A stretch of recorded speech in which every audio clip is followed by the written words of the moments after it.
I have some things to say. All of them are going to be said with love, but there are things that you don't want to hear, but you need to hear. Welcome to Hot Mess Hot Takes Part 1.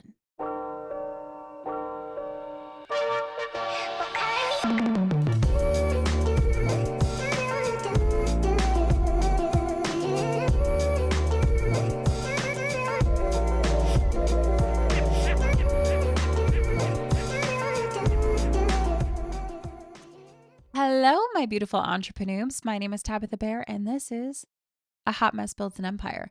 I let you know at the beginning of every episode that I have absolutely no idea what it is that I'm doing, but I'm doing it with the energy of someone who's tripped and is making a career out of the fall. Okay, welcome to Hot Mess Hot Takes Part 1. I'm so excited. I wanted to do something that was really fun and different, but helpful.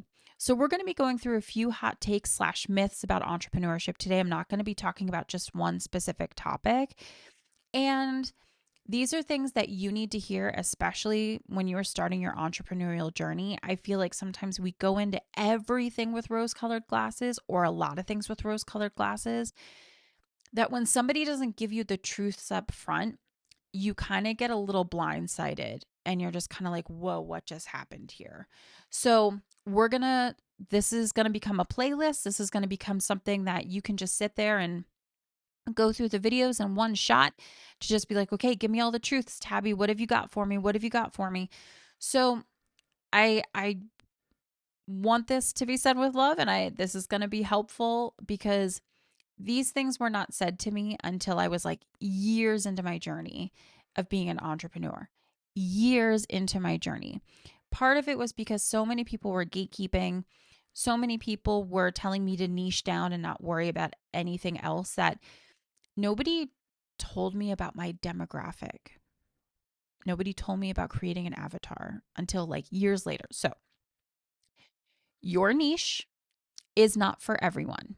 You are not for everyone. You're not. Not everyone is going to buy from you. Your brand is not anyone is your demographic. You are not for everyone, and you need to understand that immediately up front and center, right? Because if you just go into this with, well, anyone can buy from me. Oh, you're not wrong. Anyone can buy from you. But if you go into that thinking you don't have a demographic, you're doing a disservice to yourself and you're doing a disservice to the demographic you could potentially be helping. So let's dive into this a little bit. First of all, in a very positive sense, people don't come online looking for help to hate you. So when I say you're not for everyone, people might come across your content and just be like, this is not what I'm looking for. It has nothing to do with you. It has everything to do with the fact that you're not offering something that they're looking for.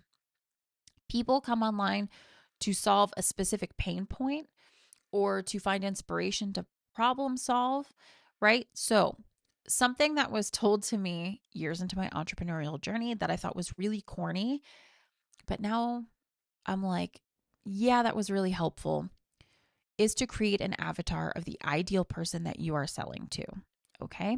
I'm going to talk to you about my avatar. Her name is Amelia. Amelia is a reader. She loves travel. She's tech savvy. She has disposable income. She probably doesn't have children. She's educated in a worldly sense because of her travel and her experience. And she's also educated in an academic capacity. So there's also the chance that maybe she has her own business or she's thought about creating her own business. And that's Amelia, just kind of more broadened, but you get the idea. There are specifics. Also, age range, Amelia's probably in her 30s, maybe her 40s. Once you know who your avatar is, so in my case, once I understand who Amelia is as a person, what problem can I solve for her? Well, therein lies product ideas and retreat ideas and maybe courses and a YouTube series, and you know what I mean? Like maybe podcast or whatever it is that you're looking for. Amelia has needs, even though I pointed out a few things about Amelia that you're just kind of like, wow, Amelia has a nice life. Like She could be in a really toxic corporate situation and she's looking to create her own business and GTFO. This would be very helpful to her. My coaching calls would be very helpful to her. So there are things about Amelia's life that maybe we don't know about that I could be answering to the problem that she has, and I could be hitting on a pain point that she has. And therein is where you get specific, you get focused. You just have to stop trying to be everything to everybody. And that also goes with your content. For the longest time, I tried so hard to be like, everybody's going to love my videos and everybody's going to love this and everybody's going to love that. And then I started to meet people who like just don't care for traveling, and that's okay. But I was like, "Oh, then you wouldn't like my travel content." Rose-colored glasses came off, right? Everybody loves travel. Everybody loves to travel. Everybody loves my international videos. They don't. Not everybody likes my styles. I was really big into time lapses and panoramas. Not everybody's into that. That's not fun for everyone. I was really into hiking and kayaking. That's not for everyone, right? There are very specific things that you do. There are very specific things that you share that eventually people are going to be like, I relate to this person so hard. I love kayaking. I love hiking. I love traveling. I love doing this. I want to follow this person. I want to learn more from them.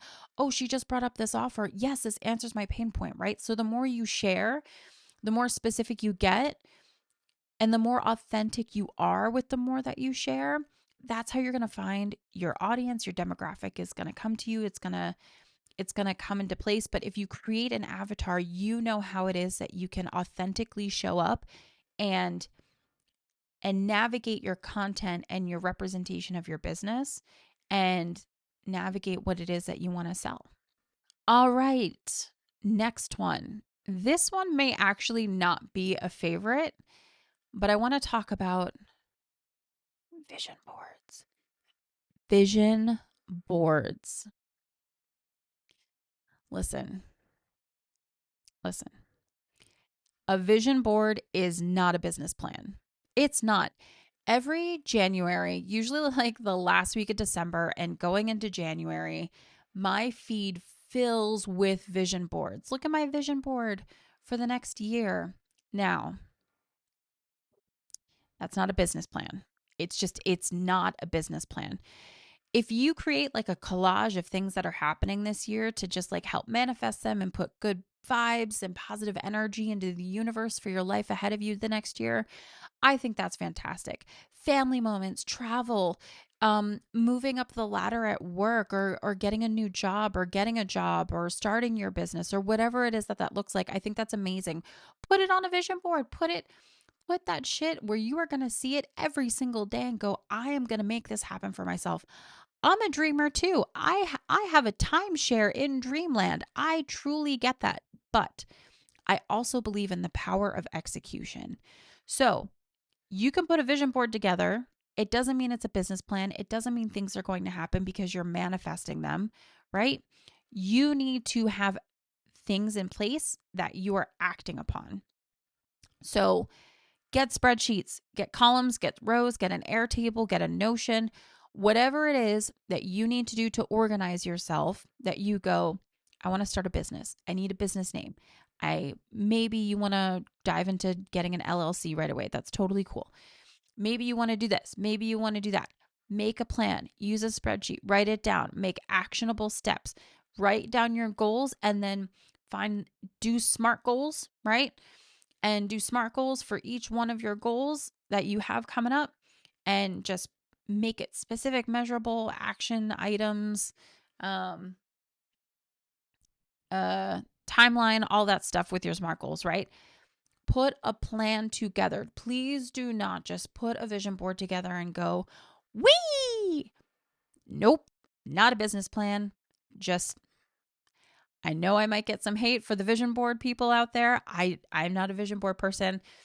I've said in a couple videos at this point in time, I'm actually not a very good visual person. I'm terrible at it. So vision boards are not my jam. And I've also kind of strayed away from resolutions. vision board is not a it's not a business plan, it's not a game plan. You can absolutely look forward to loving your life the next year and creating a vision board surrounding that, and I think that's fantastic, and I'm not hating on that aspect, but please don't treat it like a plan. Okay, my next one. This is a real hard truth for my beginning entrepreneurs out there. This is something that applied to me in my early days. And this is really where the rose colored glasses are as well. If you only show up when you are inspired, you are not a business owner, you are a hobbyist. Business is built on the ugly days, the difficult days, the challenging days, the horrible days. That is where you show up and you build your business, and the rose colored glasses are off and you're like, wow, this sucks, but I'm here and I'm showing up for it and I'm betting on myself. And when you bet on yourself and you show up for yourself, even when it's really, really, really difficult, that is where the amazing payoff is. If you're only showing up when the sun is shining and the breeze is perfect and the planets have aligned in such a way and the chakras are all clear, all you're a hobbyist. So you got to show up when it's tough. You got to show up when it sucks. Because when you do that, that I don't, I almost said that builds character. It builds a good business owner. Okay. And the reason for that is because if you never deal with your business on a crappy day, you're going to have a hard time overcoming the big stuff. You are. You're going to have a hard time pivoting. You're going to have a hard time, like, especially like, technology changes all the time, and AI has kind of changed how it is that my blog is crawled, right? So, like, I've had to change a lot of things on my website recently just because of the updates that Google is making. And I hate doing it, and it really sucks. And those days are really tough and challenging for me because I really hate doing SEO. I really hate it, but I still show up for it. I mean, I didn't recently, and I made a video talking about how I didn't do it while I put it off, but I still show up for it. And I'm betting on myself that I'm going to do well and I'm going to make it work. Just throwing that out there. Inspiration does not equal being a business owner. It means you're a good hobbyist. You enjoy showing up when things are happy, and that's great. But when you show up and things are crappy and you're making it work, now you're a business owner. Okay, my last hot take. Passion does not pay the bills, strategy does. Ooh, I am so guilty of this one because when I first started as a travel blogger and travel photographer, I was just like, I'm a travel photographer, look at me go. And I would just like spend tons of money to travel and take, visit amazing places and take beautiful pictures and share them with people, and I'd be like, look at where I am. I'm a photographer. But there was no strategy behind it. I definitely had a passion and I would show up on the crappy days, right? But like I just didn't have strategy behind what it is that I was trying to do with my business. I just was passionate about the fact that I had a business. And that that doesn't make you money. It really doesn't. So you could love crocheting with every fiber of your being. Oh, that's a good pun. Ah, look at me go. Ah. But you can adore travel and being a content creator and writing and singing and whatever lights you up, okay? That's fantastic. Please let it continue to be the light in your life. I hope that for you. But that passion does not equal a payday. You have to strategize what it is that you're doing, right? Put plans in place, processes in place. You need to do the administration work behind the passion, because when you have a nice balance of that passion and administration, that's where you can really execute. That's where you can really show up for yourself. And that kind of goes a little bit hand in hand with the vision board thing. But you get what I'm saying? Like there's back end work. There's stuff that people don't see you doing. There's people that Um, there's a lot of people who don't show what it is that they're doing behind the scenes. And that's okay because sometimes behind the scenes is like really, it's actually really quite boring. But that work has to be done to share your passion, to make money off of your passion, right? So just know that you can be very passionate about your business, but if you have no strategy, you will not have a good payday, or you will not continue to make money, or you will not continue to grow. And that's just the reality of that. Before I end this episode, I just want to let you guys know that Hot Mess Triage is open. My calendar is open. So this is at the request of you guys. I just first of all, I really appreciate that for those of you who did find me on LinkedIn and for those of you who followed me on Instagram to DM me and talk to me about how you would just really like it if I opened up my calendar to become your business coach. Thank you. I don't, guys. Stop it. Stop. Okay. I'm totally kidding. So I truly really appreciate that though. Um because it lets me know that these videos are helpful to someone out there who is starting their business, and in my case, a handful of someone. So thank you so much. I have opened up my calendar for Hot Mess Triage. It is about your business. It is about helping you get off the ground, whether you're looking for quick little pieces of clarity here or there, or you're looking for some type of 30-day plan to really hit the ground running. I am absolutely here for you. You can use the link in my YouTube description to book a call with me and we will go through it. So I hope to see you there. Thank you so much for watching this video. Please like it. Please subscribe if you are not subscribed to A Hot Mess Builds an Empire. And I hope these hot takes were helpful.